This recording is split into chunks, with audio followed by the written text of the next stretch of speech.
Sound கேக்குதா? கேட்டுச்சு. என்ன சவுண்டா அது?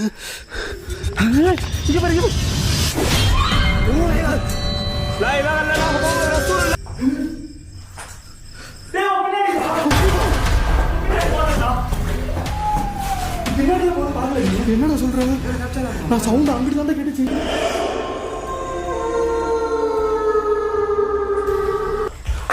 வேணா ரகுமான், இந்த பில்டிங் வேணாம்டா, பயமா இருக்கு.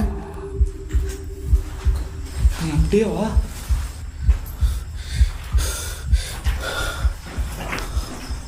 இங்க எனக்கும்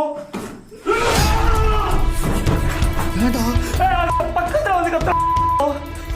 பயமா இருக்குடா, நீ வேற. இங்க எனக்கும்